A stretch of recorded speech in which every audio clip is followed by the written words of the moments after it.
Hello students.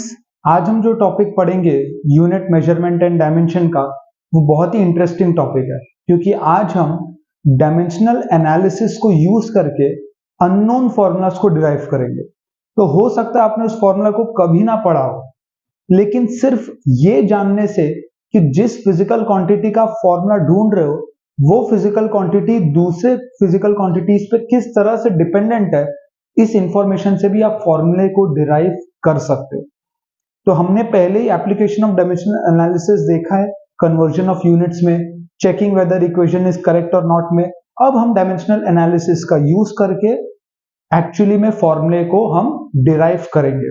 Okay, तो आप heading डाल लीजिए, deriving the relationship between physical quantities using dimensional analysis. तो आज का जो पहला हेडिंग है that is deriving the relationship between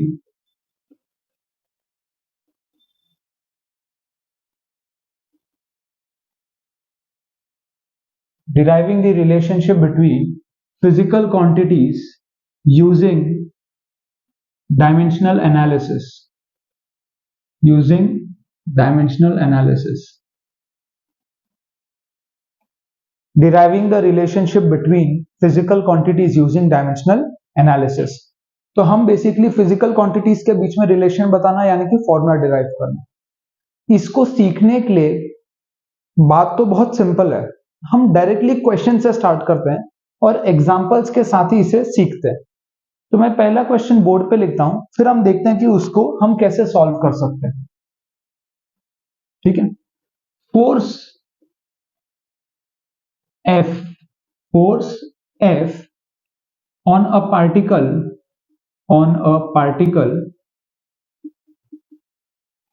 force F on a particle depends upon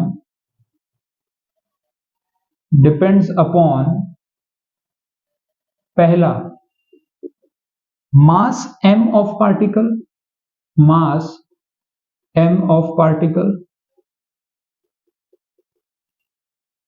दूसरा acceleration a of particle,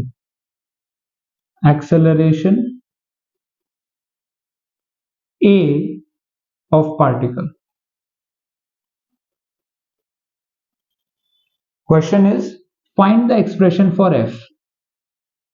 Find the expression for F. इसे अब हम सॉल्व करेंगे। देखो क्वेश्चन क्या है, हमें दिया है कि फोर्स का एक्सप्रेशन आप ढूंढो। Force equal to M A होता है, ये हम सबको पता है। Force equal to M A होता है, ये हम सबको पता है। एनएलएम में हम देखते हैं कहां से आया, क्योंकि न्यूटन सेकेंड लॉ कहता है कि force is change in momentum, है ना। Momentum is mass into velocity. Mass हमारा चेंज होता नहीं हमारे न्यूमेरिकल में, चेंज क्या होता है, वेलोसिटी। चेंज इन वेलोसिटी को एक्सेलरेशन कहते हैं। तो force is equal to mass into acceleration हमने फॉर्मूला बना लिया। बट एक सेकंड के लिए भूल जाओ कि आपको ये फॉर्मूला याद है या पता है।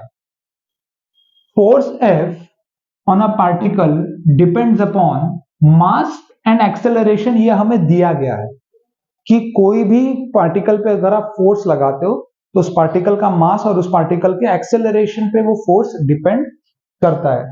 Question is find the expression for F। F का आपको फॉर्मूला देना है। तो देखो डायमेंशनल एनालिसिस से हम कैसे सॉल्व करते हैं। फोर्स डिपेंड्स यानी कि F is proportional to mass. अब डायरेक्टली प्रोपोर्शनल है, इनवर्सली प्रोपोर्शनल है, मास के स्क्वायर से प्रोपोर्शनल है, ये बात हमें बताई नहीं गई है, ये इंफॉर्मेशन क्वेश्चन में नहीं दिया है। तो मैं x मान लेता हूं। वो x क्या है वो हमको ढूंढना है और x आते ही हमें एक्सप्रेशन मिल जाएगा। फोर्स डिपेंड्स ऑन एक्सेलरेशन, तो फोर्स का जो दूसरा डिपेंडेंसी है दैट इज एक्सेलरेशन की पावर y मान लेते हैं। अगर कोई तीसरा टर्म होता तो उसकी पावर z मान लेते।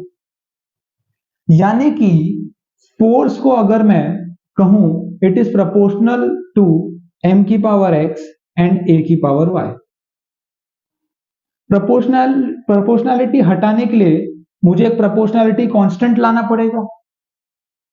प्रोपोर्शनैलिटी हटाने के लिए मुझे प्रोपोर्शनैलिटी कांस्टेंट लाना पड़ेगा, तो k m की पावर x a की power y, this k is, this is very important, this k is dimensionless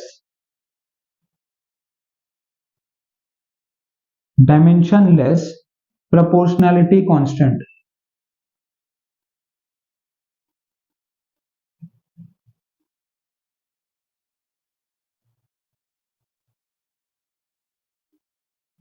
this के इज डायमेंशनलेस प्रोपोर्शनैलिटी कांस्टेंट, मतलब इसका कोई डायमेंशन नहीं है। तो हमारे पास फोर्स का एक एक्सप्रेशन आ गया है के एम की पावर एक्स ए की पावर वाई, ठीक है।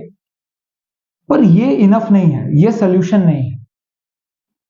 अगर ये इक्वेशन करेक्ट है तो मुझे पता है कि डायमेंशन ऑफ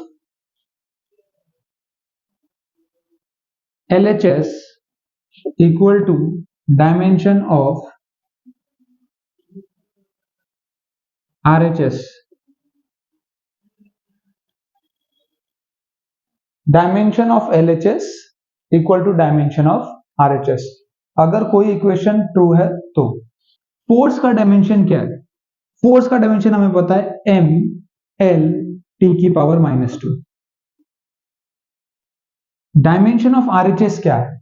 k तो डायमेंशनलेस है तो ये हट गया, m की पावर x क्या होगा? m की पावर x, m मतलब मास, तो उसका डायमेंशन m आएगा की power x multiplied by a की पावर y। अब एक्सेलरेशन क्या होता है? मीटर पर सेकेंड स्क्वायर, मीटर पर सेकेंड स्क्वायर की पावर y, की पावर y। अब देखो ये मैं लिख सकता हूं m की पावर x, l की पावर y एंड t की power -2y। This is equal to m l t -2, m l t -2। अब देखो m और ये सेम होना चाहिए ना, अगर दिस इक्वल टू दिस है तो m की पावर 1 और m की पावर x सेम होगा, यानी कि m की पावर 1 इक्वल टू m की power x, therefore x equal to 1। Similarly l की power 1 should be equal to l की power y, therefore y equal to 1। चाहे यहां से भी कर लो, t की पावर -2 इक्वल टू t की पावर -2y, तो y इक्वल टू 1 ही आएगा। तो हमें पता चला कि x 1 है y 1 है, तो हमारे पास जो फोर्स का एक्सप्रेशन आया that is k m a, ये आपका फाइनल आंसर है। फिर आप ऐसा बोल सकते हो experimentally it is found that k is 1, therefore f is equal to ma। अगर क्वेश्चन में दिया है तो ठीक है, प्रोपोर्शनैलिटी कांस्टेंट दिया तो ठीक है, नहीं दिया तो यही आपका फाइनल आंसर है, ठीक है। तो बिना फॉर्मूला जाने, सिर्फ डिपेंडेंसी जान के भी हम डायमेंशनल एनालिसिस का यूज करके एक्सप्रेशन डिराइव कर सकते हैं, ठीक है। इसे नोट कर लीजिए, नेक्स्ट क्वेश्चन पे बढ़ते हैं।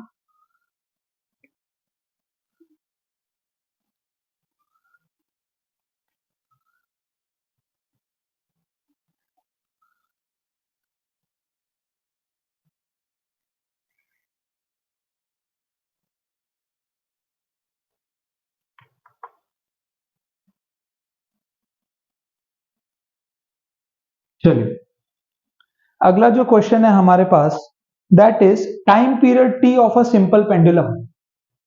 Time period T time period of a simple pendulum, of a simple pendulum, time period t, ठीक है, t time period of a simple pendulum depends on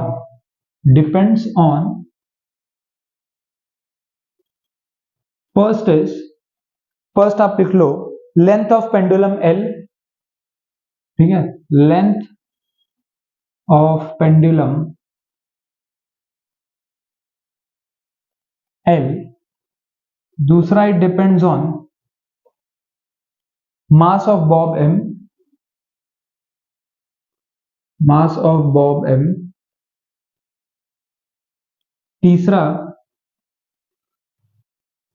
तीसरा आपको दिया है एक्सेलरेशन ड्यू टू ग्रेविटी। ये सब क्वेश्चन है, ठीक है, ये सब क्वेश्चन में दिया होगा, acceleration due to gravity and find the expression of time period. Find the expression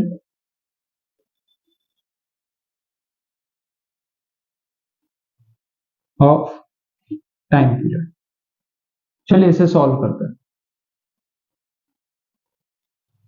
Time period of a simple pendulum depends on, so time period is proportional to length, time period is proportional to mass, and time period is proportional to acceleration due to gravity. यानी L की power x, M की power y और G की power z। x y z निकालना ही हमारा main motive है इसको solve करने का। अब देखो, t is directly proportional to L की पावर x, M की पावर y and G की power z। t is directly proportional to L की पावर x, M की पावर y and G की पावर z। ठीक बात। मुझे पता है कि अगर इस प्रोपोर्शनैलिटी को हटाना है तो एक डायमेंशनलेस प्रोपोर्शनैलिटी कांस्टेंट मुझे लाना पड़ेगा, के एल की पावर एक्स, एम की पावर वाई, जी की पावर जेड। टाइम टी क्या हो गया, सिर्फ टी आएगा यहाँ पे, के का कोई डायमेंशन नहीं है, एल का लेंथ है, लेंथ की पावर एक्स, मास का एम है, एम की पावर वाई। एक्सेलरेशन क्या होता है, मीटर पर सेकेंड स्क्वायर की पावर जेड। तो यहां पे आ जाएगा m0 l0 t1 is equal to l की power x plus z, l की power x plus z, m की पावर y और t की पावर -2z। l और l कंपेयर कर लो, x प्लस z 0 आया, ठीक है। m और m कंपेयर कर लो, y 0 आया, y 0 आ रहा है, y क्या आ रहा है, 0, मतलब टाइम पीरियड मास पे डिपेंडेंट नहीं है, टाइम पीरियड मास पे डिपेंडेंट नहीं है। अगर आपको कोई झूठ भी बोल देना कि मास पे डिपेंडेंट है, तो आपको डायमेंशनल एनालिसिस बता देगा कि आपसे झूठ बोला जा रहा है, कि आपसे झूठ बोला जा रहा है, मास के ऊपर टाइम पीरियड डिपेंड नहीं करता। एक्चुअली फॉर्मूला 2π√L/g होता है, देखते आता है कि नहीं। टी देखो, यानी कि -2z इक्वल टू 1, तो z क्या हो गया, -हाफ, z क्या हो गया, -हाफ। यहां से हमें पता है x इक्वल टू -z, तो x हो जाएगा +हाफ, x हो जाएगा +हाफ। तो एक्सप्रेशन क्या आया, t is equal to k times l की power x is half, m की power y is 0 and g की पावर z इज -हाफ। ठीक है, तो k m0 हो गया, L/g की पावर हाफ, L/g की पावर हाफ। एक्सपेरिमेंटली आप बोल सकते हो कि हमें पहले से ही पता है कि k की वैल्यू 2π होती है, तो t equal to 2π√L/g, but आपका आंसर यहां पे खत्म हो जाएगा, क्योंकि ये बात जरूरी नहीं है कि आपको पता हो या क्वेश्चन में गिवन हो, ये आना चाहिए। ठीक है, तो आई होप आपको ये क्वेश्चन समझ में आएगा। अब हम एक काम करते हैं, थर्ड क्वेश्चन की तरफ बढ़ते हैं।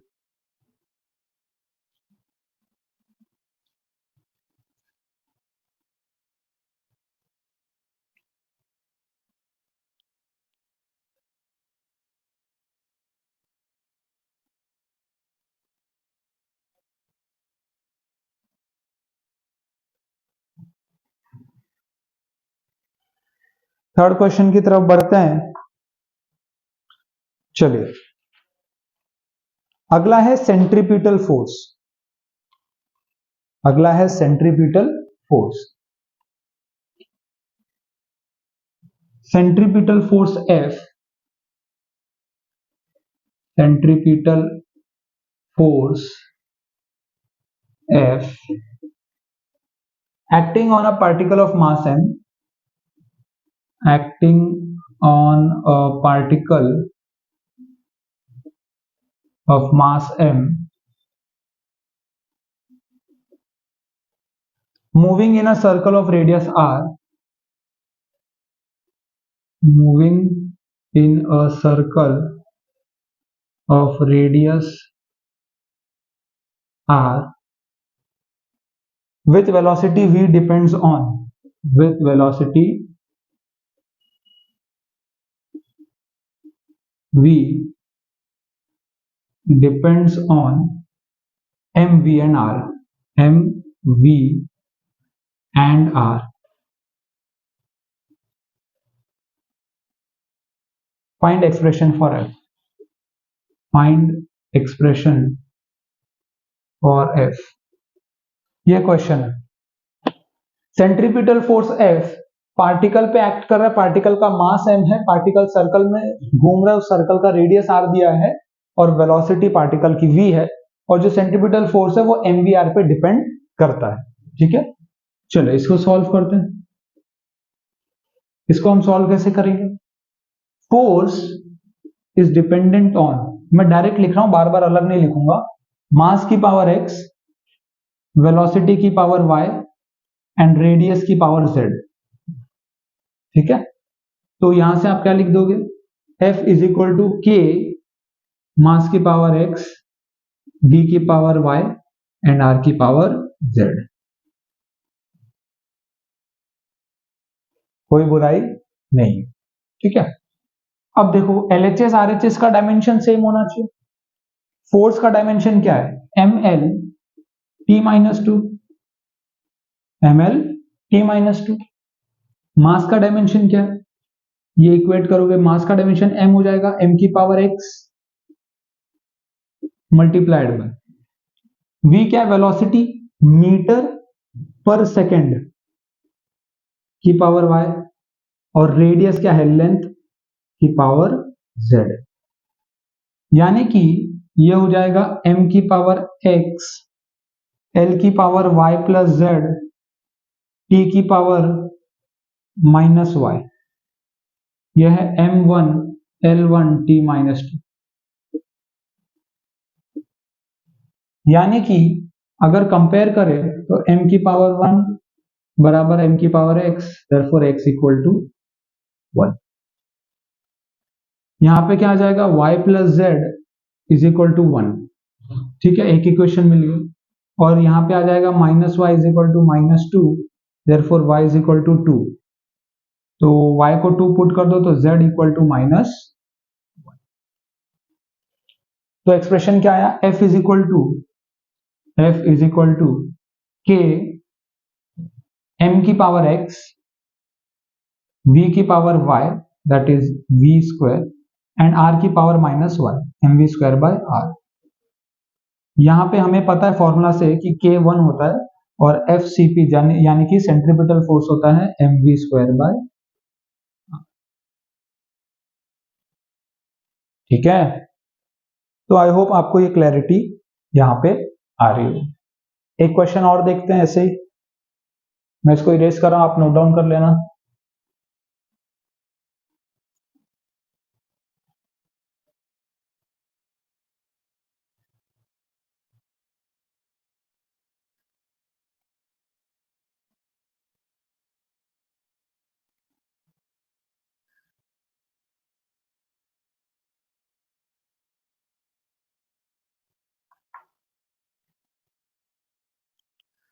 अगला क्वेश्चन है, energy E of a particle, energy E of a particle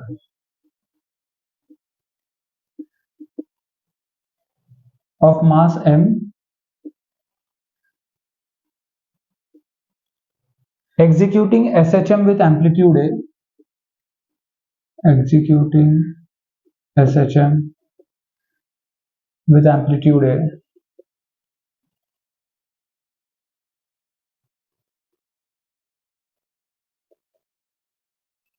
and angular frequency omega and angular frequency omega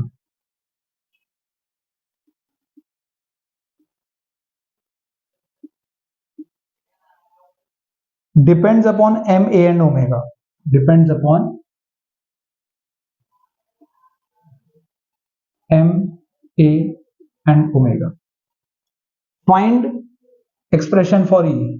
Find expression for E. Energy of a particle of mass m executing SHM with amplitude A and angular frequency omega depends on m, a and omega. तो energy किस पे depend करती है? m की power x पे, a की power y पे और ओमेगा की पावर z पे. एम्पलीट्यूड क्या होता है? Distance from the mean position होता है. Maximum distance from the mean position of oscillation को एम्पलीट्यूड कहते हैं. अभी आप इतना समझो कि इसका डायमेंशन खाली लेंथ है.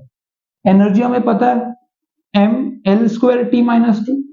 फोर्स क्या होता है? M L T minus two. Energy क्या होता है? M L square T minus two. ठीक है, अब ये स्टेप मैंने स्किप किया, आप चाहिए तो लिख दो. E is equal to K times X, M की पावर एक्स, सॉरी एम की पावर एक्स, ए की पावर वाई एंड ओमेगा की power Z. M L square T minus two equal to M की पावर एक्स, लेंथ की power Y. Omega क्या होता है? Radiance पर सेकेंड. हमने डिस्कस किया रेडियन डायमेंशन लेस में, यानी कि टी की पावर माइनस वन की पावर जेड, यानी m1 L2 t minus to बराबर m की पावर x, l की पावर y, t की power minus z. mx ly t की पावर माइनस, यानी कि x बराबर 1 आ गया, x बराबर 1 आ गया, y बराबर 2 आ गया और z बराबर 1 आ गया. z बराबर 1 आ गया. x1 आया ना, m1 m की पावर 1, m की पावर x, x1 आ गया, l की पावर 2, l की पावर z, तो y2 आ गया और t की पावर माइनस टू, t की पावर माइनस z, z भी आपका 1 आ गया. आई होप मैं सही लिख रहा हूं. मास m है, एम्पलीट्यूड l है और ओमेगा t की पावर माइनस 1 है. यहां सब ठीक है. तो एनर्जी क्या आएगा? k m a square omega, के एम ए स्क्वायर ओमेगा. यहाँ पे के 1 नहीं है, यहाँ पे के हाफ होता है, तो ई आता है M A square omega bye.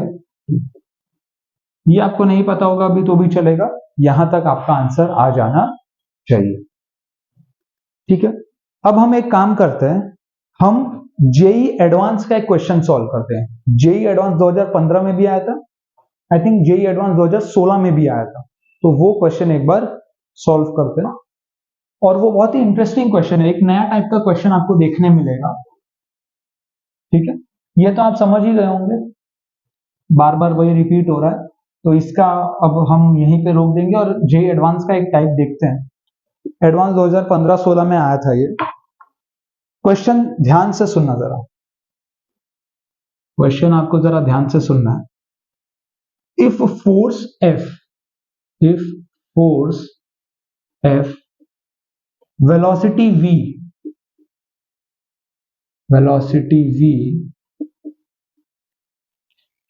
and time t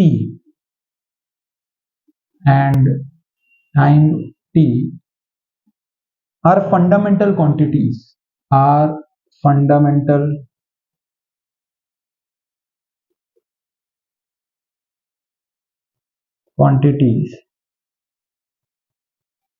find dimension of energy E.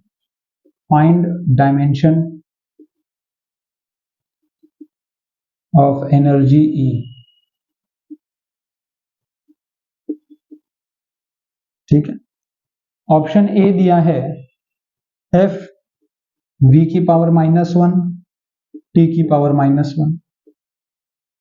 Second option दिया है F v t की पावर -1 और थर्ड ऑप्शन दिया है F -1 v -1 एंड t -1 और फोर्थ ऑप्शन जो आपको था that is F v.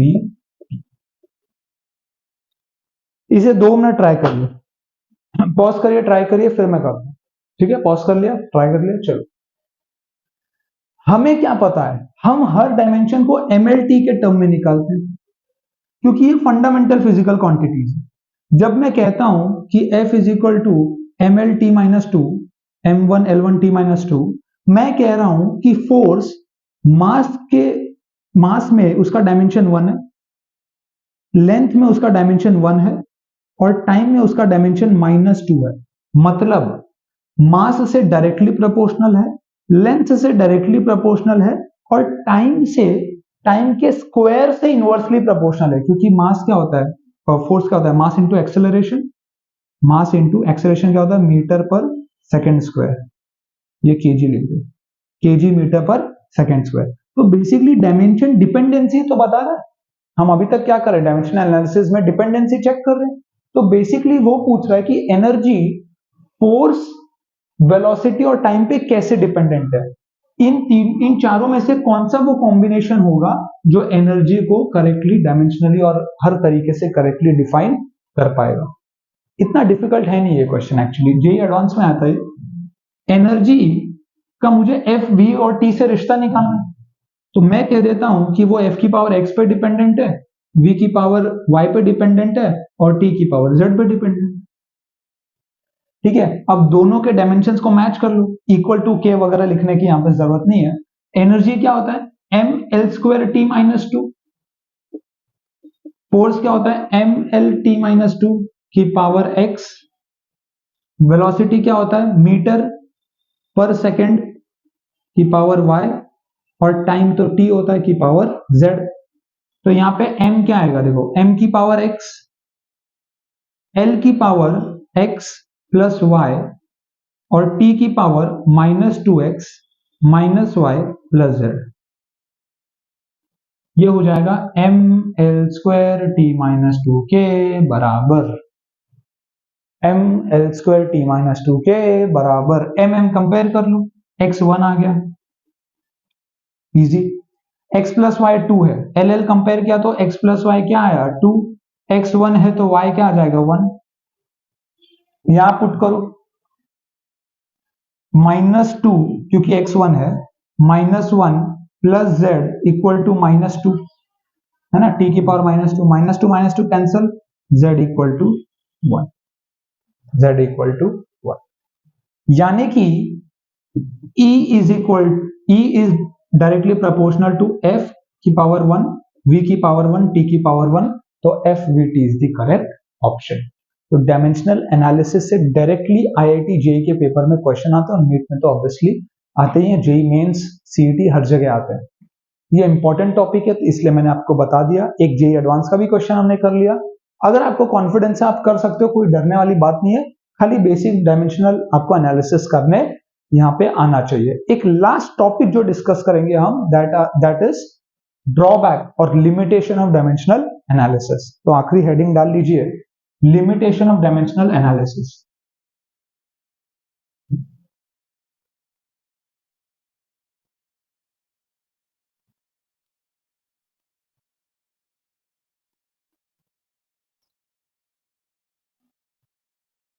Limitation of dimensional analysis, limitation of dimensional analysis.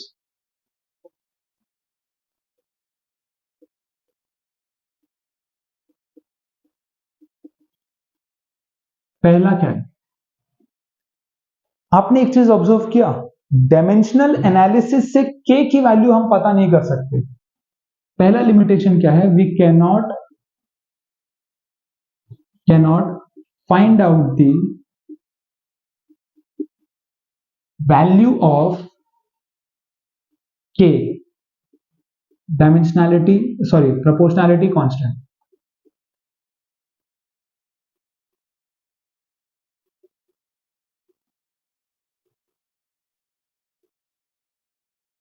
Clear है? क्योंकि उसका कोई डायमेंशन ही नहीं है ना, तो हम उसको एनालिसिस में लेते ही नहीं है। उसकी वैल्यू हमें पता ही नहीं चलती। वो एक्सपेरिमेंटली या तो हमको फॉर्मूला याद है तो ठीक है, या आपको एक्सपेरिमेंट करना पड़ेगा उसकी। तो we can not find the value of K, that is the first limitation. Second limitation, अगर किसी इक्वेशन में प्रोपोर्शनैलिटी कांस्टेंट का डायमेंशन आ गया तो वो भी हम पता नहीं कर सकते। जैसे F is equal to G m1 m2 by R square, इसमें G डायमेंशनलेस प्रोपोर्शनैलिटी नहीं होता। जी का जो प्रोपोर्शनैलिटी है that is not dimensionless, it is newton metre square per kg square, ये इसका डायमेंशन होता है जी का। पर हमें m1 m2 का डायमेंशन पता है, इसका डायमेंशन पता है, इसका डायमेंशन पता है, इसका डायमेंशन हमें पता नहीं होता है। तो अगर कोई डायमेंशन वाला फिजिकल क्वांटिटी, अगर कोई ऐसा आपके पास एक्सप्रेशन है जिसमें प्रोपोर्शनैलिटी कांस्टेंट के पास भी डायमेंशन है, तो भी हम उस एक्सप्रेशन को डिराइव नहीं कर पाएंगे। तीसरा, मान लीजिए cos थीटा, sin थीटा या tan थीटा आ जाए टर्म के अंदर, जैसे मैंने आपको बताया हाइट ऑफ कैपिलरी ट्यूब हमने पिछले लेक्चर्स में देखा, उसमें आई थिंक sin थीटा का टर्म आता था, sin थीटा का टर्म आता था, तो उसको हम डील नहीं कर सकते, हम कभी डायमेंशनल एनालिसिस में निकाल ही नहीं पाएंगे। क्यों? क्योंकि आप क्वेश्चन में दिया होगा कि it depends on the angle, आप बोलोगे थीटा की पावर x, पर थीटा तो डायमेंशनलेस होता है, तो थीटा की पावर x कोई मतलब ही नहीं बनेगा, ये डायमेंशनलेस क्वांटिटी है, जीरो की पावर एनीथिंग इज जीरो, तो आपको x हमेशा जीरो आएगा, but that is not the truth, that is not the truth. तो अगर sine theta, cos theta, tan theta भी आ गया तो आप नहीं कर पाओगे। और आखिरी जो इसका लिमिटेशन होता है, अगर प्लस या माइनस आ जाए, अगर प्लस या माइनस आ जाए, जैसे s is equal to ut plus half AT square, आप ये एक्सप्रेशन कभी भी डायमेंशन के हिसाब से डिराइव नहीं कर पाओगे, क्योंकि हमने अभी तक जितने भी देखे हो क्या मल्टीप्लीकेशन थे, जहां पे आपके ऊपर के डायमेंशन ऐड हो जाते थे और आप इक्वेट कर लेते थे, आपको कभी समझ में ही नहीं आएगा। अगर मैं कह दूं displacement is proportional to u, t and a, बीच में एडिशन करना, ये आपको कैसे पता चलेगा? ये पता चलना पॉसिबल नहीं है। ये चार इसके ड्रॉबैक। तो आज के लेक्चर में इतना ही। अगर आपने वीडियो यहां तक देखा है तो बहुत बहुत शुक्रिया, दोस्तों के साथ शेयर करिए, चैनल को सब्सक्राइब करिए और पढ़ाई करते रहिए। Thank you.